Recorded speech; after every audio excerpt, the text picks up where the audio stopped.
periodista por varios años del periódico El Espectador, columnista y periodista de la revista Semana. En 1991 la Fundación Internacional de Mujeres y Prensa le otorgó el Courage Award y fue postulada al Premio de Periodismo Simón Bolívar 2005 en la categoría Periodista del Año. Becaria Nieman por la Universidad de Harvard. En la actualidad conduce el programa Versión Libre del Canal Capital y es invitada habitual del programa Hora 20 de Caracol Radio. María Jimena, queremos agradecerte la disposición que tuviste para acompañarnos a hablar de tu libro Mi viaje al infierno, un testimonio valiente por los intersticios de la masacre de Cimitarra Santander en 1990, donde murió tu hermana Silvia Duzán y los líderes agrarios de la Asociación de Campesinos del Carare, Josué Vargas, Saúl Castañeda y Miguel Ángel Barajas. La primera vez cuando leí el libro Mi viaje al infierno, el relato me estremeció porque llevas a conocer al lector, como dices en el libro, ese viaje íntimo hacia los más profundos sótanos de la condición humana, ese que acabó por liberar a Claire, la mujer irlandesa que conociste en Belfast a mediados de 2007, de todos esos odios apresados con los que había malvivido y que le permitió cometer un acto de valor insospechado, el de confrontar cara a cara al expolicía que había asesinado a su hermano. Ese viaje que después tú realizaste, esta vez no con la intención de los otros, no con la historia de los otros, como lo hacen los periodistas, sino con la propia, al querer investigar 20 años después quiénes habían sido los verdugos de la muerte de tu hermana Silvia Duzán. Desde el periodismo investigativo, como crónica, testimonio o como relato personal, podemos mirar Mi viaje al infierno. Cada vez que María Jimena Duzán narra con valor y con precisión, una vez se preguntó por qué fue su hermana y no ella la víctima de la masacre de aquel viernes 26 de febrero de 1990. Luego de una lectura minuciosa de los folios del proceso refundidos por tanto tiempo en un juzgado de Cúcuta, Santander, suministrados por la abogada Omaira Sánchez, y de haber consultado varias fuentes, de haber realizado varios desplazamientos buceando la verdad de los hechos, María Jimena Duzán nos recuerda que ni la impunidad más perfecta puede contra la memoria. Analiza las distintas masacres que fueron cometidas con sevicia por los narcoparamilitares del Magdalena Medio durante la década de los 90 y desde su joven historia como periodista y como politóloga, nos revela esa historia del periodismo que se fraguó desde las unidades de investigación de los distintos diarios, de manera particular en el diario El Espectador, donde se hizo como columnista y donde muchos años atrás fue redactor su padre, Jesús María Galvis, conocido en este oficio como Lucio Duzán Godoy. María Jimena y su hermana Silvia Duzán serían periodistas, pues desde muy jóvenes estuvieron cerca a los olores de la tinta y al papel impreso. Las dos hermanas asumirían con coraje el oficio de informar desde ángulos distintos. María Jimena más de cerca al mundo de la coyuntura, de las chivas, y Silvia, más lanzada, no esquivaba jamás las historias de las pandillas juveniles de Bogotá, de los sicarios en Medellín, como tampoco esquivaría la filmación del documental Behind the Cocaine Wars, las otras guerras de la droga, documental que para algunos la llevaría camino a la muerte. Un año antes de su muerte, Silvia Duzán había entrevistado a El Mojao. El testimonio donde se dirige al país y al mundo entero, incluso a su hermana, es muy significativo porque nos cuenta que había estado moviéndose en un círculo, había descubierto que los asesinos de su hermana eran los mismos que ella había investigado como reportera del diario El Espectador. A través de esta investigación nos podemos dar cuenta que el miedo que ella vivió por tantos años al no haber querido enfrentar esa verdad, al incluso haber vivido la mudez que a veces nos habita a todos, lo pudo conjurar un día con la escritura, rastreando las huellas de su propio dolor y en el dolor de otras víctimas de ese holocausto narcoparamilitar, en las historias de vida de los asesinos. Y algo muy sutil y de gran belleza en las páginas finales de este viaje periodístico y literario, lo leemos cuando María Jimena Duzán nos recuerda que solemos olvidarnos de las desgracias de los demás creyendo que las nuestras son las únicas, porque en nuestro egoísmo olvidamos que siempre hay alguien que sufre más que otro. Y entonces en el epílogo del libro, en esa fraternidad a la cual María Jimena se une a los familiares de los campesinos, quienes como ella sufrieron la impunidad de estos crímenes, escribe: ya no quiero confrontarlos, a los asesinos, ni preguntarles nada. Les perdí el miedo y su desmemoria no me amedrenta. Ahora me interesan las víctimas, quiero darles rostro, indagar sobre ellas, describirlas de la mejor manera, entender su sufrimiento. Guardo la esperanza de que si algún día entiendo su calvario, también pueda entender el mío. Así como el escritor Günter Grass, en su autobiografía Pelando la cebolla, de la cual ella habla en su libro, encuentra respuestas acerca del pasado nazi, María Jimena Duzán ha encontrado las propias. Muchas gracias. Esta es una... Muchas gracias. Chévere, María Jimena, sí. Bueno, esta es una breve introducción a lo que es la obra, lo que es el libro de Mi viaje al infierno de María Jimena Duzán. Vamos a entrar ahora en un conversatorio de preguntas. Yo tengo, pues, te haré algunas preguntas iniciales y después las preguntas las hará el auditorio, los estudiantes. La idea es que, ya que la tenemos a ella presente, podamos seguir indagando más como en lo que fue tu experiencia, tanto en la escritura del libro como la experiencia como periodista, como investigadora de este trabajo, y podamos profundizar más como en lo que fue este trabajo de escritura. Entonces, yo tendría inicialmente una pregunta que tiene que ver como con la relación un poco periodismo-literatura, periodismo-historia, y es si tú consideras que en la historia de cada uno de los seres humanos seguramente puede existir una historia universal, política o social. Sí, yo sí creo que en cada historia, sobre todo si la cuenta la persona que la vivió, es una historia que puede ser universal. Yo creo que en la literatura y en el periodismo los libros se parecen mucho a los autores. La manera como uno escribe en periodismo o la manera como uno escribe una novela tiene que ver con el mundo que uno ha vivido. Si uno coge el mundo de Vargas Llosa, una novela de Vargas Llosa se parece al Perú de la época de Vargas Llosa, desde sus primeras novelas hasta las últimas. Y lo mismo pasa con García Márquez, pero también con otros escritores que son, por decir, no sé si ustedes han leído a Juan Gabriel Vázquez. Acaba de sacar un libro interesante, que es el último premio Alfaguara, se llama El ruido de las cosas al caer. Él relata, digamos, literariamente, un episodio que yo lo escribí en otro libro que yo escribí que se llamaba Crónicas que matan. La época que nos tocó a una generación que fue la generación que tenía pues 20 años en los 90, toda esta tracalada de bombas tan impresionante que realmente cambiaron a una generación y a un país. Él escribe sobre eso y la novela por eso me impactó mucho, porque es una novela donde él escribe desde el punto de vista de él. Él está en su televisor y está en su casa y prende la televisión, y como a muchos nos pasó, en mi caso no las prendía, yo estaba cubriendo la guerra, pero en el caso de él escribe una novela como espectador, una raquera, pero dolorosísima también. O sea, es una historia de él que la vuelve literaria y que yo creo que va a tener un gran impacto. Yo hice un libro, como repito, se llama Crónicas que matan, hace 20 años, donde yo trataba de capturar como ese momento que creo que nos cambió a tantos colombianos que éramos muy jóvenes en esa época. Yo tenía como la edad que ustedes tienen ahora, y a mí me cambió mi vida esa época como muchísimos.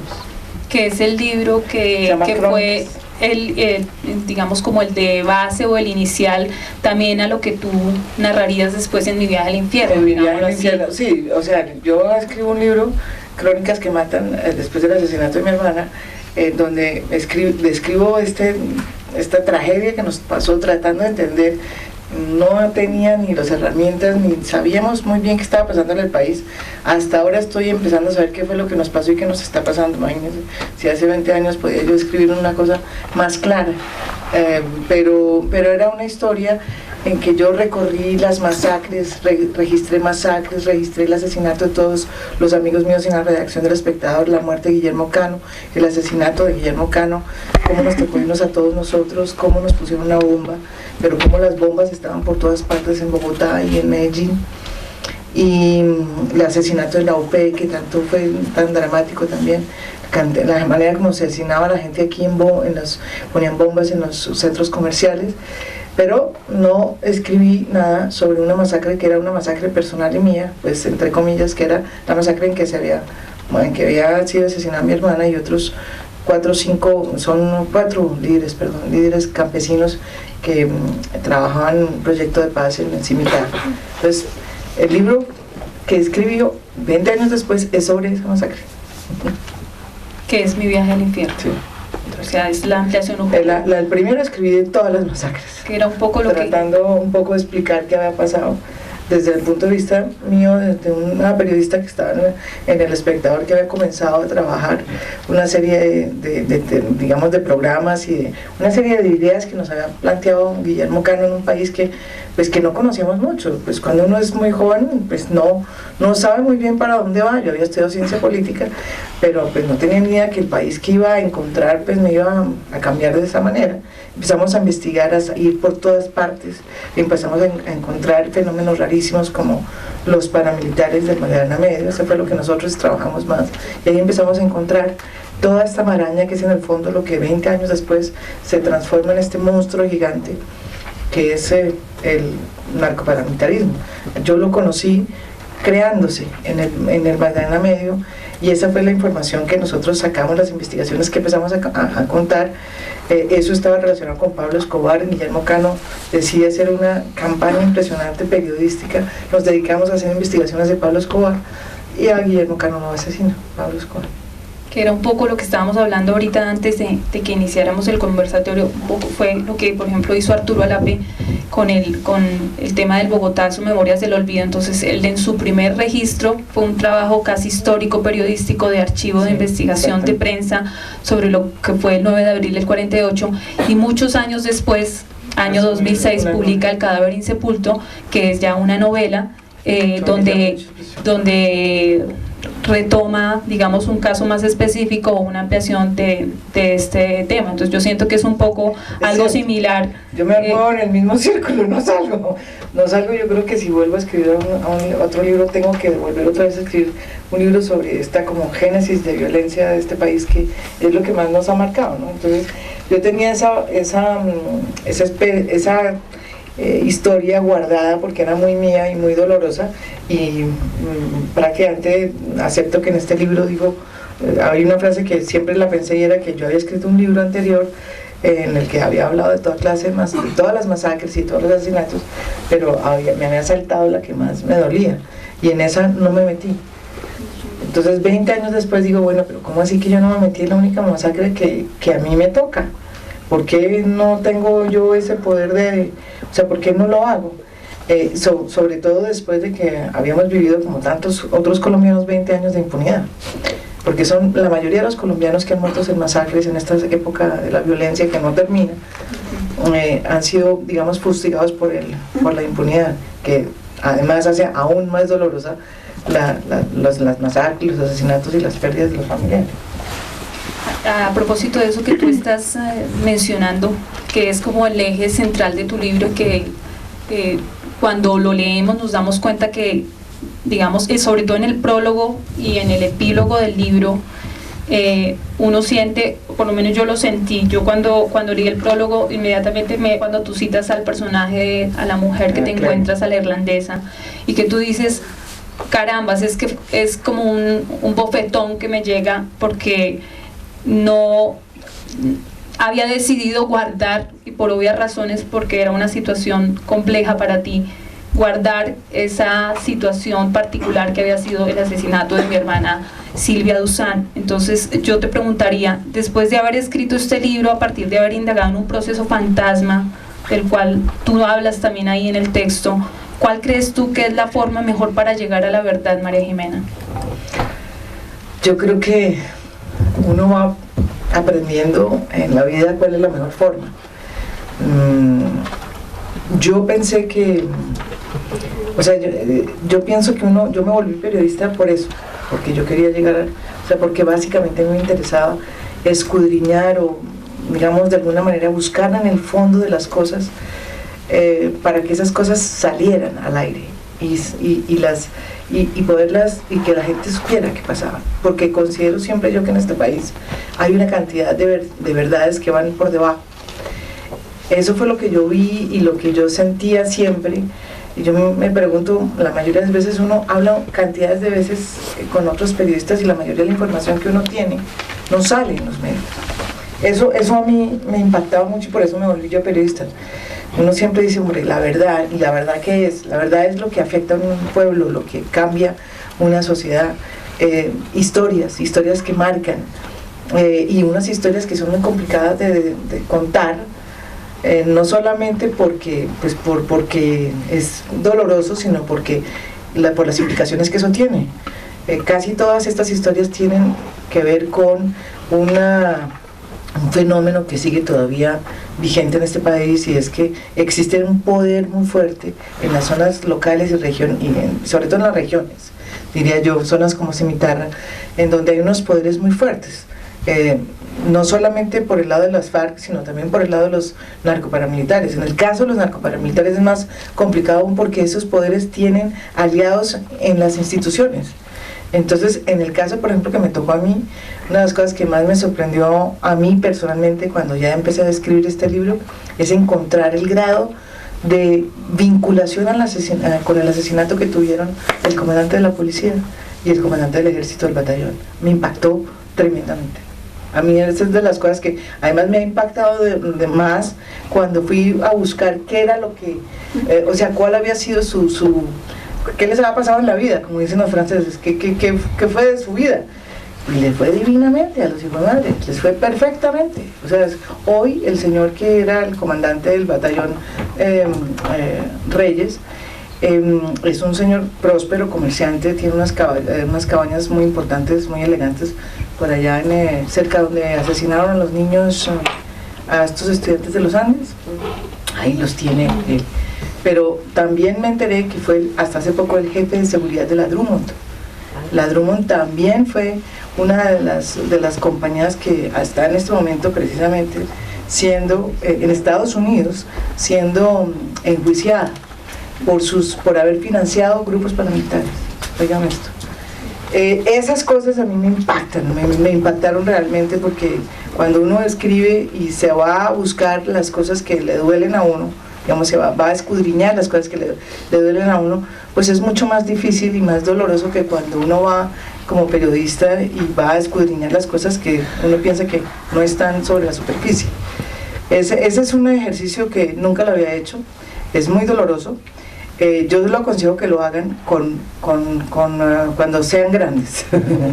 no cuando sean grandes. Es un ejercicio muy peligroso de hacer si uno no está bien en su vida y no es fácil, ¿no? Yo les digo una cosa, porque no sé si ustedes han leído un libro majestuoso. Para esto yo me leí muchas cosas y siempre me las había leído y me las volví a leer otra vez. Primo Levi.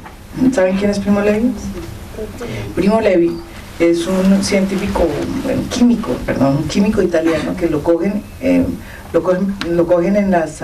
él era judío y lo llevan a, creo que es Auschwitz, no sé, lo cogen y lo capturan y lo meten en Auschwitz, y es uno de los pocos judíos que quedan, hemos dicho, que no lo asesinan, no lo matan, ni lo meten en las cámaras de gas, y logra sobrevivir de Auschwitz. A los 5 años después de estar en Auschwitz escribe una trilogía que es impresionante, porque cuenta, el mundo no sabía qué pasaba, el mundo duró 5 años sin saber qué había pasado realmente en esos campos de concentración, y nos lo contó el señor Primo Levi, que no era escritor sino químico, pero él también, decidido afectado con lo que le pasó, sacó la historia. Ese señor se suicidó. Escribió muchas cosas después y él se pegó un tiro.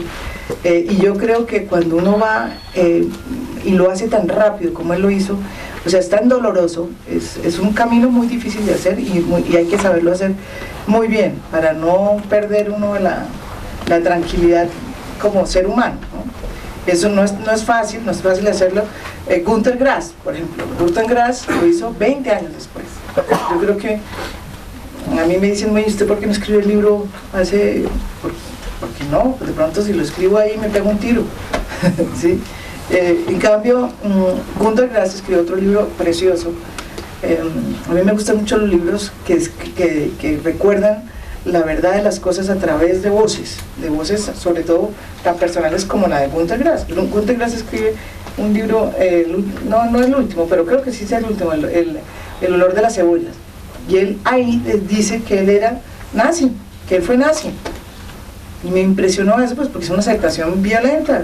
Él dice, yo viví en una familia nazi, él que es de la izquierda, él que es un tipo que fue siempre, o que ha sido un gran, digamos, defensor de los derechos humanos, y digamos, siempre ha sido un hombre escritor de izquierda. Y cuenta cómo su pasado nazi fue tan violento y tan tremendo, y cómo él no se dio cuenta, y lo cuenta de una manera tan impresionante.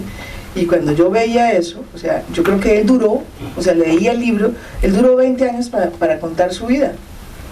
Y le tomó eso, y yo creo que lo hizo en el tiempo que él pensó que era. Hizo obras majestuosas, El tambor de hojalata, no sé si ustedes las han leído, pero esta es una novela muy interesante, y la hace 20 años, o sea, hace pues mucho tiempo después, 50 años después, o 30 años después de lo que había sucedido.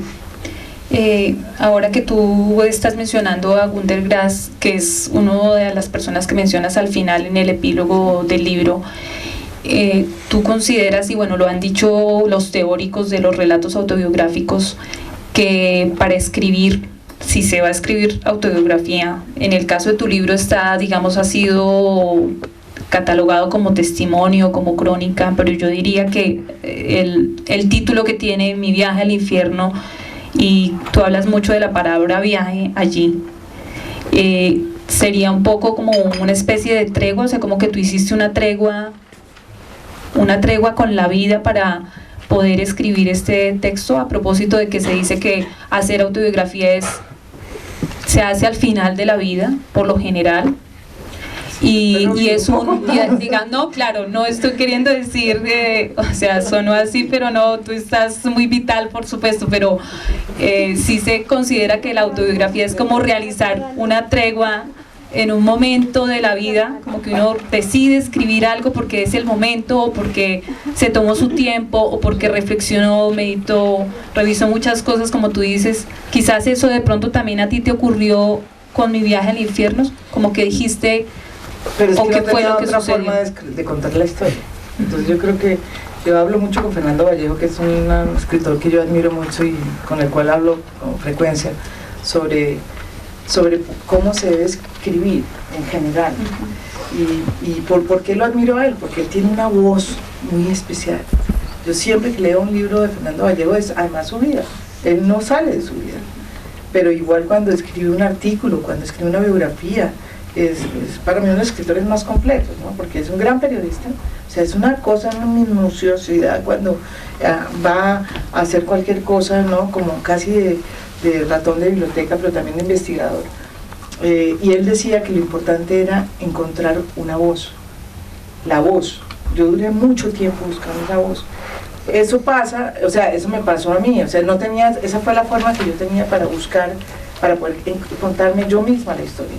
No tenía, la voz tenía que ser muy parecida a mi voz, o sea, yo era la que estaba escribiendo, pero necesitaba que cuando saliera y ustedes la leyeran, se fuera mi voz. Y eso fue lo que más me costó. Y se siente, pues me eso costó se siente muchísimo trabajar el tema de la voz, pero yo creo que eso va como integrado a uno, ¿no? Yo eso lo he ido aprendiendo a manejar con el paso del tiempo. Hacer un yo, cuando yo escribo un yo, por ejemplo, yo creo que en una columna, por ejemplo, me cuesta mucho trabajo. Yo solamente lo pongo cuando veo que necesito ponerla porque tiene un peso específico. Y aprender a tener voz cuando uno escribe es muy importante. Tener la voz y saber que hay un tono que uno tiene que tener, incluso cuando uno escribe columnas. En este caso había un yo más literario, más profundo, porque literatura, ¿qué es? En el fondo literatura es cuando tú te adentras allá a unos sitios y unos lugares donde uno no va cuando uno es periodista. O sea, el periodismo es, uno llega a un sitio, ¿sí? un lugar, uno va y reporta y cuenta la historia y puede contarlo de manera muy literaria. pero también cuando uno ya crea unas especies de, va rompiendo barreras y va penetrando en sentimientos ya mucho más profundos, uno puede ya decir que está haciendo otra cosa distinta al periodismo. Que la haga mal o bien es otra cosa, pero digamos no es el oficio del periodista. El oficio del periodista no está a trabajar las pasiones ni las... pero en el fondo en este país pues todos los periodistas somos tan apasionados y la gente es tan apasionada que la diferencia entre una cosa y otra se pierde. Que percibo que tratas de comunicarnos es que el periodismo, digamos, lo que da es, bueno, la agilidad, el estar como tú, por ejemplo, lo hiciste, de estar en la coyuntura, de estar analizando, y el periodismo es eso, o sea, da el ejercicio de la información y de la investigación, y la literatura lo que da es un poco la pausa, el sentarse a escribir y a mirar un poco también eso, ¿no? O sea, eso sería lo que haría un poco la literatura después, lo que le permitiría a un periodista después. Sí, yo diría que es lo que hice yo ahí. Yo usé, digamos, las tácticas, no tácticas, sino técnicas de periodismo. Yo no soy periodista, o sea, yo no estudié periodismo. Doy clases de periodismo, imagínense, pero no he estudiado periodismo. Estudié ciencia política, pero digamos lo que yo hice en el libro utilicé las técnicas de periodismo, sobre todo una que yo me siento muy bien porque la he utilizado desde que comencé a hacer periodismo, que es la investigación. A mí la investigación me parece deliciosa, me parece lo que más me gusta hacer, y siempre la meto en todo lo que yo hago. La investigación, ¿qué investigación hice yo aquí? Buscar el expediente. Fui a buscar el expediente, lo hice, ahí era yo, María Jimena, periodista, buscando el expediente en los estados judiciales, por todas partes de Colombia, hasta que lo encontramos con Omaiga. Buscando por dónde meterme yo para saber qué había pasado, cuál había sido el por qué no sabíamos nada de esa masacre. Esa es la periodista en que, digamos, yo ahí estaba de periodista. Ya cuando tenía todo listo y me tocó empezar a leer, empezó lo duro, lo difícil. Ahí es cuando yo paré el libro. Dije, no, yo esto no lo puedo escribir. Esto es mejor que lo escriban como los informes que están escribiendo de la masacre de Trujillo, que no ponen las víctimas. Que son datos. Sí, porque no hay, son muy importantes y muy importantes para el país. Yo creo que es importante para ustedes que lo sepan. Ustedes no vivieron esas masacres. Son relatos impresionantes de lo que sucedió. Masacres hechas por las FARC y masacres hechas por los paramilitares. Digamos que el 60% de las masacres fueron hechas por los paramilitares y el 40% por las FARC. Pero lo que uno o sea, es muy distinto cuando uno tiene que ver en la masacre, o sea, cuando uno es el que lo escribe. Eso es, yo creo que un ejercicio tan o más difícil que cuando uno escribe, o sea, lo que hizo Primo Levi, que escribir después de un momento tan horrible que fue vivir esas dantescas situaciones en un campo de concentración, o como el libro de Ingrid Betancourt. De Ingrid Betancourt. Pero yo diría que esos libros que están saliendo ahora, que con excepción del libro de Ingrid, que me parece que no habla sobre el secuestro, sino que habla sobre el impacto de estar en la naturaleza, son libros que no se pueden escribir ahí mismo. Eso toca esperar, toca esperar. O sea, yo creo que nos falta todavía el gran libro sobre un secuestro. Nos falta porque es muy difícil que la víctima escriba realmente lo que siente tan rápido. Es muy distinto eso. O sea, yo creo que todavía nos falta la gran novela del secuestro. María Jimena, a propósito de eso que tú estás, digamos, como relatando, de que citas otras masacres, la masacre de Bojayá, lo de hacer memoria, lo de volver, un poco también ahorita con lo de la toma del Palacio de Justicia, sí, con tantos acontecimientos, como que el país está volviendo sobre lo olvidado, sobre esas huellas que se dejaron atrás. Hace poco acá en la universidad también, en vínculo con la Facultad de Comunicación y Lenguaje y con un centro de periodistas, de reporteros, realizaron una jornada sobre periodismo de investigación. Vino un periodista chileno que se llama Cristóbal Peña, y Cristóbal Peña aseveró en su conferencia, dijo: el paso del tiempo no necesariamente favorece al olvido, sino más bien lo contrario, puede ayudar a desentrañar una verdad oculta. ¿Algo similar te ocurrió a ti con el trabajo? Como que No, claro. el paso del tiempo permitió que tú pudieras depurar la investigación, ir, como dices tú, con esta abogada, sentarte a revisar esos folios, ese proceso fantasma, escarbar en tu historia también, porque tú escarbas un poco en la María Jimena politóloga, y en Silvia Duzán, tú lo dices, esa parte me pareció muy valiosa también en el texto, porque tú empiezas también a revelar la historia que hubo de periodismo en tu familia, con tu papá cuando escribía, llevaba las columnas al diario El Espectador, y ustedes dos, siendo muy sardinas, muy jovencitas, iban con él. Pero luego tú dices, es que Silvia era la frentera que le gustaba irse a entrevistar a las pandillas del Mason, y vivía ese periodismo y vivía como lo que estos jóvenes pandilleros hacían, y yo era más la analítica, y como que entre ustedes dos un poco como que había ese coraje. Había una diferencia. Yo era totalmente rural. A mí me gustaba viajar, ver, conocer este país, entenderlo. Mi hermana no, a mi hermana le fascinaban las ciudades, las tribus urbanas, las pandillas. Entonces éramos distintísimas. Yo era, digamos, una joven a esa edad, pues yo tenía 20, ella tenía 19, y yo ya, mejor dicho, sabía más o menos cómo era la guerrilla. Yo iba a entrevistar a todos los comandantes de la guerrilla, ya había ido al M-19, y ya sabía más o menos, mentiras, no sabía, pero había visto que estaba empezando a pasar lo de Magdalena Medio con el fenómeno paramilitar. Mi hermana, en cambio, era una persona que estaba buscando qué pasaba con las pandillas, qué pasaba en las grandes ciudades en estos últimos, o sea, toda esta nueva gente que estaba entrando a estas ciudades, cómo era que eso había afectado a la gente joven. Era una experta en rock, se iba a los sitios más raros de Bogotá, después se fue, se hizo una experta en pandillas, y después decidió que tenía que aprender, que conocer cómo eran los sicarios. Fue la primera periodista que se entrevistó a un sicario. Después de que se quedó 4 meses para metida entre uno de esos barrios con Víctor Gaviria, viendo a ver si algún sicario aceptaba salir en semana, imagínense.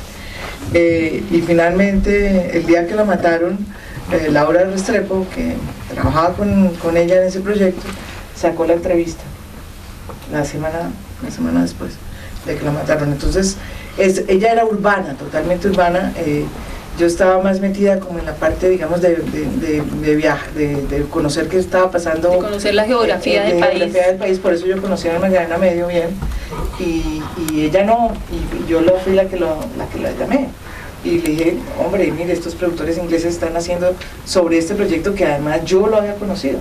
Y Silvia no conocía ese proyecto, que era un proyecto muy impresionante. O sea, a mí me impactó mucho, o sea, de las pocas cosas que le impactan a uno en esa época en que no había sido muertos, o sea, cuando uno tiene 20 años y todo se le cae encima, porque todo lo que uno conoció se le cayó, o sea, había muertos, asesinatos, las personas que uno conocía se morían.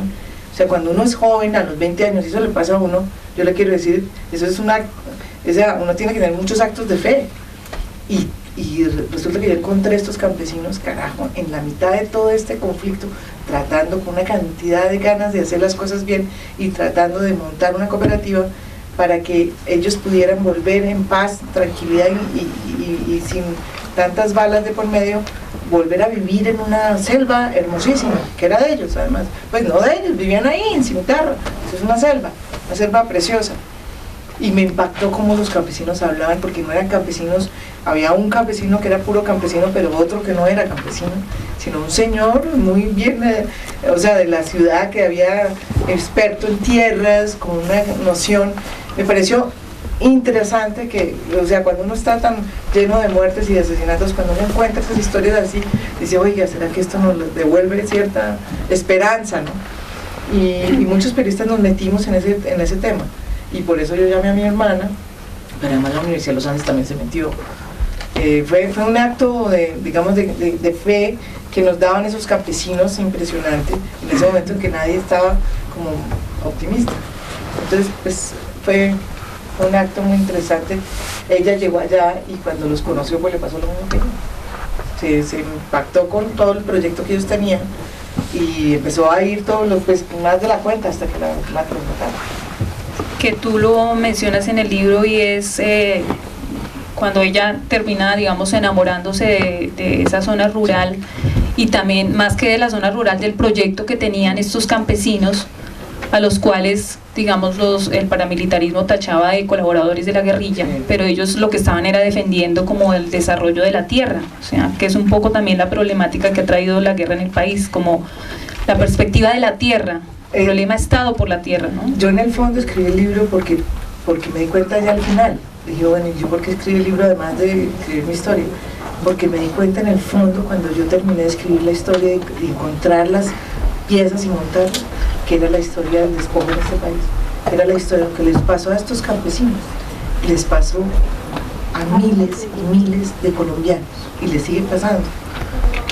Colombianos que ninguno conoce porque pues son personas que son campesinos y no tienen, digamos, no son unas personas que vivan en las urbes. Entonces me parecía que era una manera de concientizar a la gente que leía el libro de que existía ese conflicto, y que ese conflicto no se podía desconocer por el hecho de que fueran campesinos.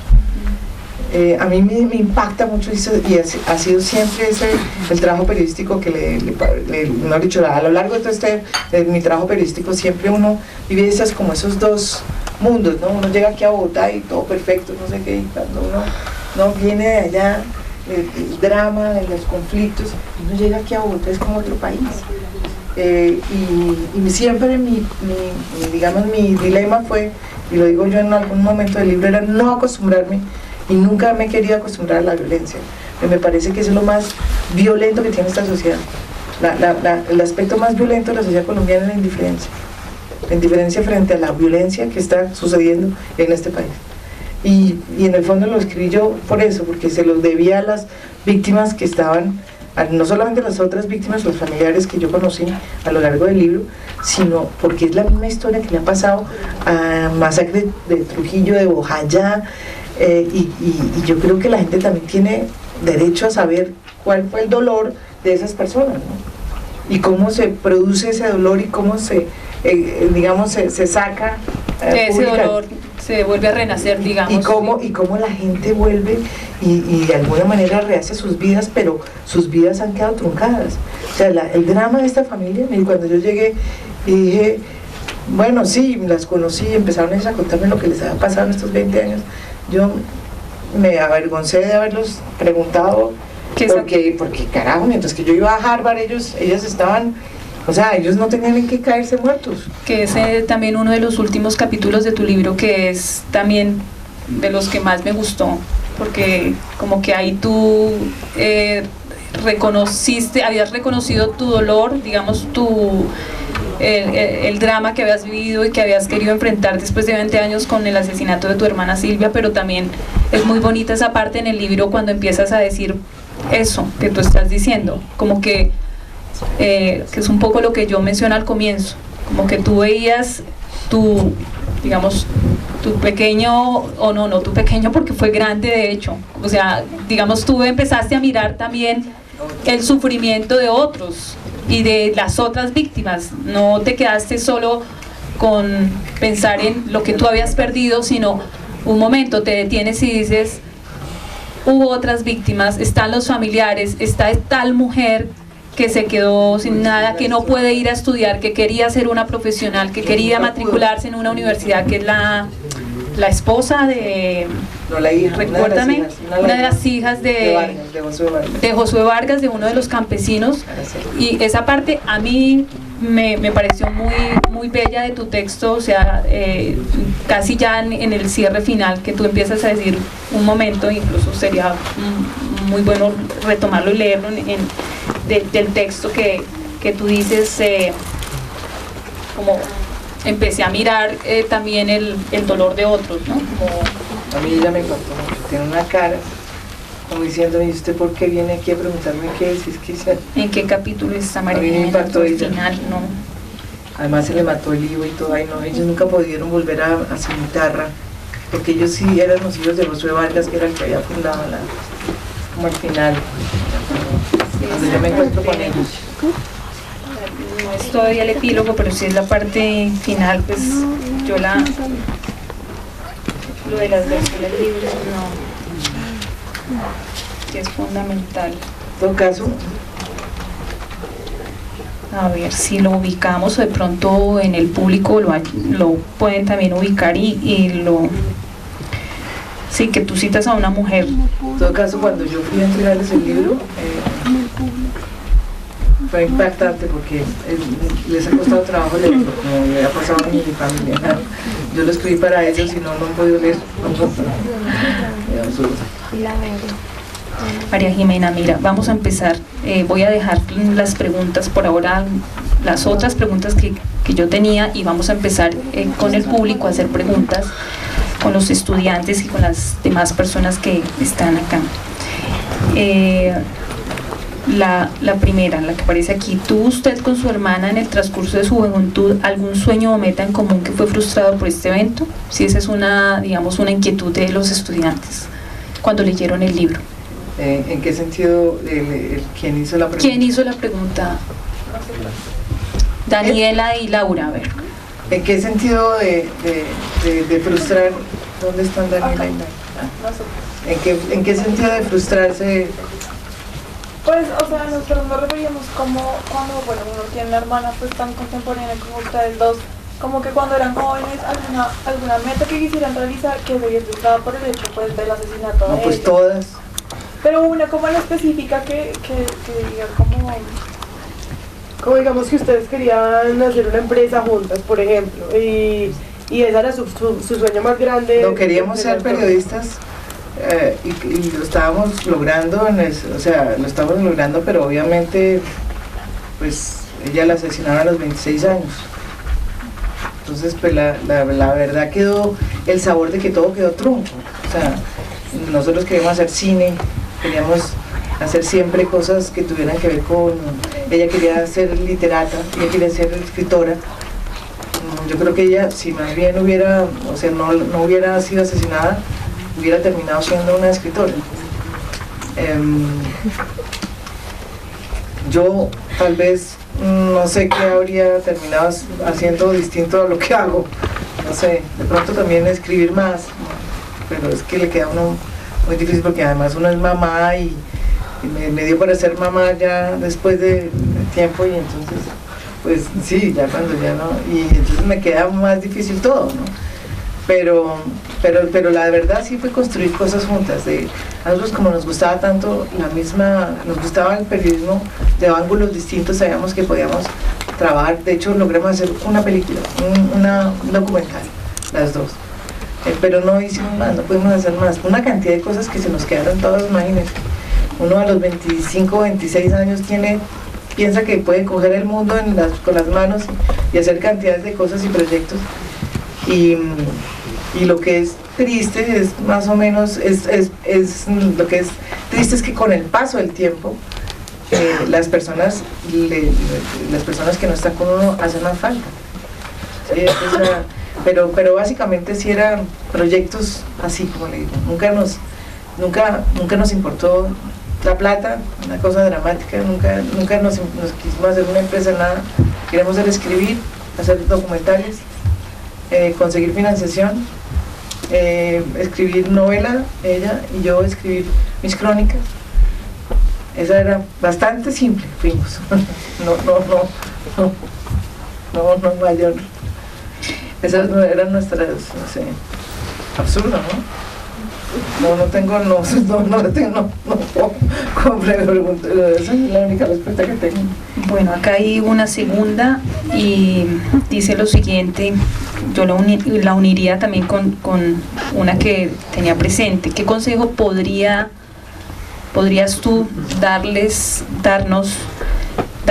qué consejo podría darnos una persona como usted, que ha tenido la vida tan cercana a los medios, a jóvenes futuros comunicadores como nosotros, si nos viéramos enfrentados a una situación de adversidad como la que usted vivenció?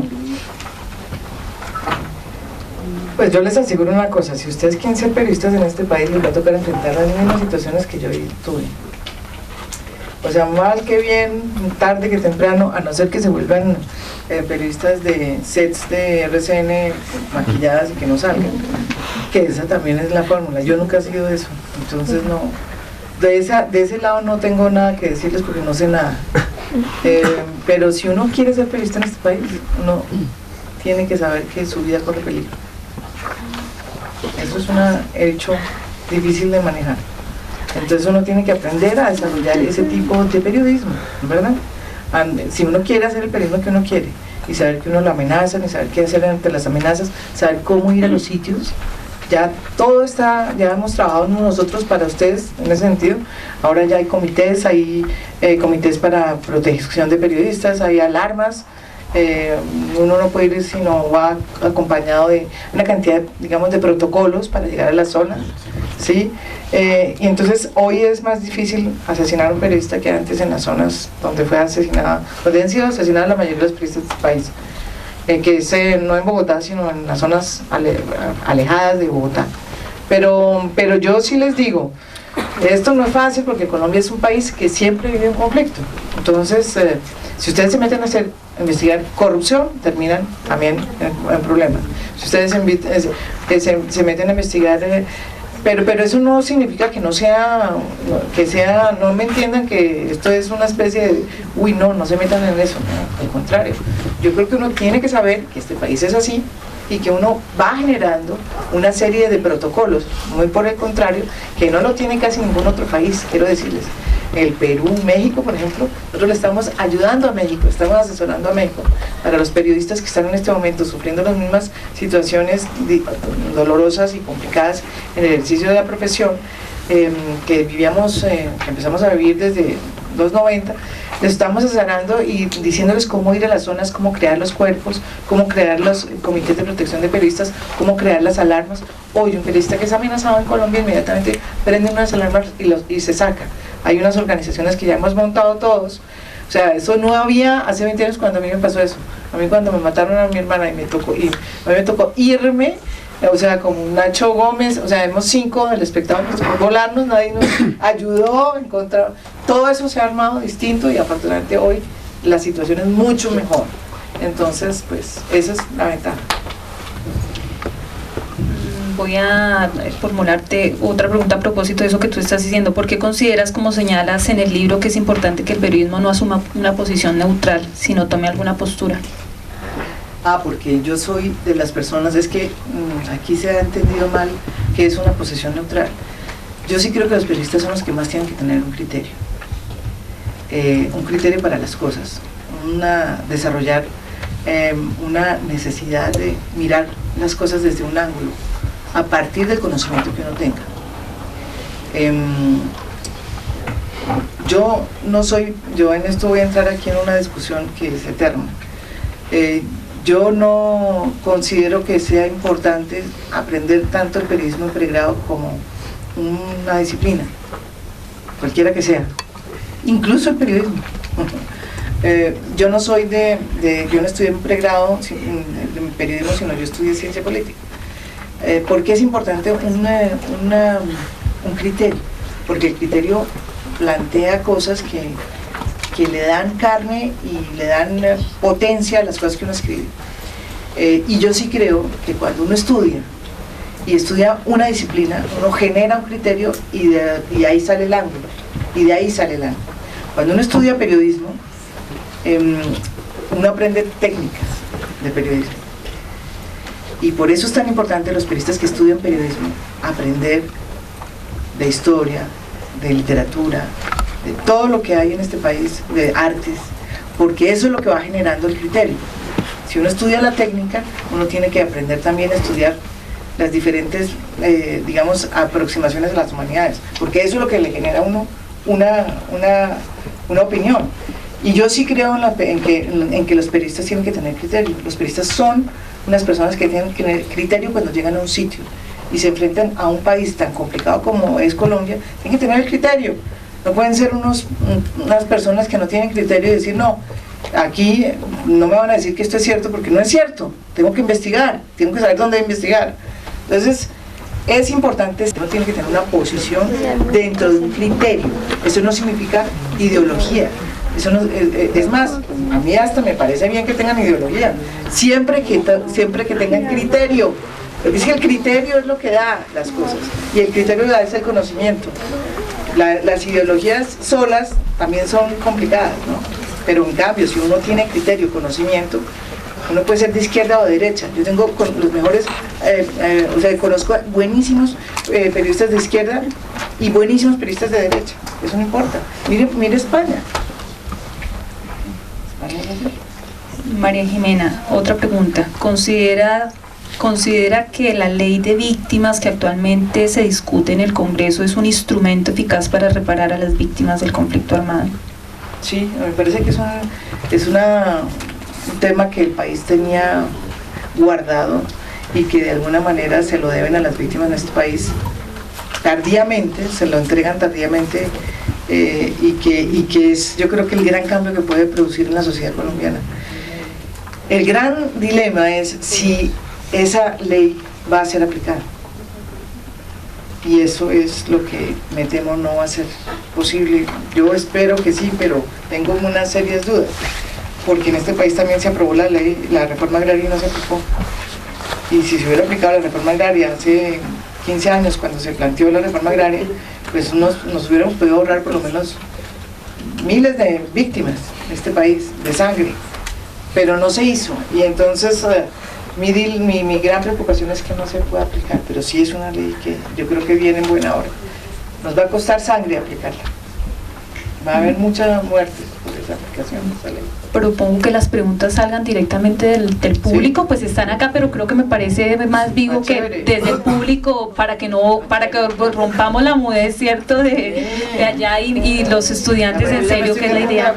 No, yo sé que también se acostumbra así, Tania, gracias, pero chévere que estas mismas que están llegando acá, que ya habían sido formuladas en el espacio académico de clase, y las nuevas personas que han llegado hoy puedan preguntar, para que se genere más la conversación con María Jimena, ya que la tenemos aquí. Hay una que es la de la metodología, la persona que la formuló. ¿Quién es? Levanten la mano y hacen la pregunta, y mucho mejor. Eso. Sí, a ver. Yo también soy politóloga y estoy haciendo la especialización en periodismo en los Andes, y siempre he tenido pues como ahorita, frente a la metodología de trabajo, como manejo dos fuentes para llegar hasta allá, a volver no sé, a hablar con algunas víctimas que también estuvieron allá en Cimitarra, pues yo sé que de pronto fue un proceso doloroso, pero ¿cómo llegó a indagar nuevas cosas dentro de su investigación? Nunca he vuelto a Cimitarra, pero pues como yo tenía toda la investigación, primero recuperé el proceso, y al recuperar el proceso pues recuperé, cuando ya tuve el proceso fui y llamé a las víctimas, a las familiares de las otras personas que murieron con mi hermana, y empecé a contactarlas. Y ese fue todo un proceso muy interesante. Yo creo que lo que más me ha, digamos, dado a mí como esa dimensión del dolor, de lo que puede ocurrir, o de lo que le puede estar ocurriendo a este país. Porque pues yo soy al fin y al cabo una persona urbana, yo no vivo de las tierras, no vivo en el campo, mi vida o sea, mi vida fue un drama, y es un complique que le quiten a uno una hermana así y se la ponen así unas balas asesinas, pero digamos que yo pude recomponer mi vida de alguna manera. Ellos no, y esa fue una manera como yo logré como de tratar de contar la historia de la gente que está en este momento padeciendo lo que está padeciendo. Esa yo creo que es una manera, todavía la historia de cómo es el despojo de estas tierras, el despojo de las tierras en este país, difícilmente se ha contado. Esta es una de las primeras historias que sale sobre ese tema, y yo sí espero que vengan 100.000 más, las historias como la gente le quitaron las tierras, pero cómo los asesinaron, los masacraron, les quitaron las tierras, y cómo los que están viviendo en este momento en esas tierras son sus asesinos. Esa es una historia, pues es Shakespeare, es la historia de Shakespeare, pero es una historia que hay que contar, y yo creo que eso es lo que le puedo contestar.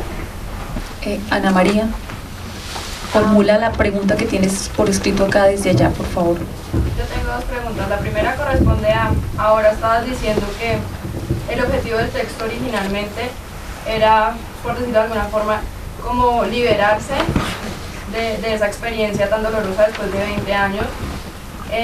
Pero también sirve como no solo testimonio, sino denuncia de la corrupción que acosa al país y que lo acosa incluso, incluso aún más actualmente. Yo quiero saber si el objetivo, o sea, el segundo objetivo, que es el de denuncia, surgió con la misma idea de crear el texto o fue algo que se fue dando durante la redacción. Fue algo que se fue dando fue en la medida en que yo iba investigando. Es que yo no sabía nada. Sí, yo no sabía, o sea, yo sabía que habían sido los paramilitares, pero no sabía nada más. No sabía quiénes eran, cómo se llamaban, dónde vivían, si los habían ayudado los militares, la policía, no tenía ni idea. Los políticos. Entonces, a lo largo de la investigación me fue generando todo este tipo de dudas y de nuevas fronteras, y terminó siendo un libro de denuncia. Pues actualmente los medios de comunicación y digamos la información se ha vuelto muy mediática, casi como un producto. Se ve que incluso las sesiones de farándula duran casi más que el mismo noticiero. Se ve que se tergiversa la información y es porque están movidos por intereses privados, porque los canales privados, que son los que más abarcan la población, tergiversan la información por bienes específicos. Entonces yo quiero saber si crees que vamos a llegar al punto en que el periodismo crítico se sesgue tanto que lo único que vamos a ver es información manipulada para generar la opinión que se necesite en el momento. Pues que en televisión no hay periodismo crítico. Sí, no existe. En Colombia. En otras partes sí hay. No, en televisión. En televisión no hay. Y digamos en la prensa, pero igual también, por ejemplo, en televisión no hay. Ah, sí, en el tiempo sí, digamos, en televisión lo dramático es que es la única televisión del mundo, diría yo, que está dedicada a telenovelas y a infotainment. Y los programas de opinión son basura, son a las 12 o 1 de la mañana. Eso no pasa en ninguna parte del mundo, ni en Ecuador, ¿no? Ni en Panamá, ni en ninguna parte del mundo. O sea, por lo menos ni en África, tampoco en África. O sea, este es un fenómeno que tiene que ver como con la génesis de la violencia. Es como que los canales de televisión se inventaron una fórmula para, de alguna manera, sí, para decir, hombre, esta sociedad no le gusta, tan jodida que está, démosle telenovelas. ¿Y qué está pasando? Que la sociedad entonces se está saliendo de los canales y está yendo cada vez más a Fox y no sé qué, porque ellos piensan que lo que nos están dando es lo que nos gusta. En el fondo sí nos gusta, pero no tanto como ellos piensan. En prensa es distinto, en prensa, y digamos prensa.com, saber escribir corto, saber escribir con argumentación, con criterio y con conocimiento. Eso es lo que ese es el periodismo de hoy en internet, y es el que va a sobrevivir. Afortunadamente el internet no son los canales de RCN y televisión, y para cuando ustedes ya empiecen a trabajar cada vez más ese mundo es el que se les abre a ustedes, y ahí hay posibilidades de hacer multimedias, hay de todo. O sea, ese es el campo más impresionante que hay para ese periodismo, y yo creo que hay que salirse cada vez más. De hecho, la gente, o sea, yo por ejemplo ya casi no leo periódicos impresos, pero veo, por ejemplo, que la gente que está en las universidades ya ni siquiera se acuerda o sea, ya no tienen la tradición de leer el periódico por la mañana, porque yo sí me crié con la tradición de coger el periódico por la mañana. Ya no creo que ustedes lo tengan.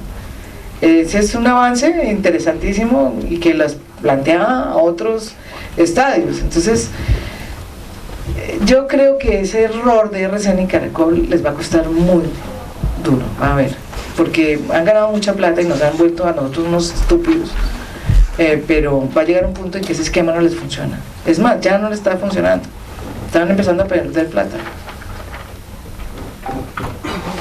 Mencionas la importancia del criterio y de tener posición, pero constantemente nos están como recordando la importancia también de la objetividad del periodista. Entonces, ¿qué vendría siendo? Pues es que a mí me cuesta mucho como... Es la diferencia, mira cuál es muy distinta. Uno tiene que ser veraz en la información que uno recoge, pero no tiene uno, que eso no significa que sea neutral, es que esa es la diferencia. Uno tiene que ser veraz y objetivo, o sea, ¿qué es ser objetivo? Ser veraz. Cuando uno relata una historia, tiene que ser parecida a la realidad, tiene que ser lo más parecido a la realidad. Uno no puede decir mentiras. Si yo llego a un sitio y digo, Por ejemplo, los mercados en la depresión, hay un caso, tomemos un caso, Colombia Humanitaria no puede llevar los mercados a la depresión, no sé qué, Momposina, que hay un problema allá. Entonces yo llego allá como periodista y hago la información y miro y reporteo y no sé qué, y si yo saco la información diciendo no hubo problema en la recuperación, en el envío de los mercados a la depresión Momposina, estuvo todo perfecto, no sé qué, eso es mentira, porque sí hubo problemas por problemas que no hay vías, por problemas que no han podido llegar la depresión Momposina para entregar los mercados. Uno tiene que saber bien cómo montar esa historia, porque uno no puede decir mentiras.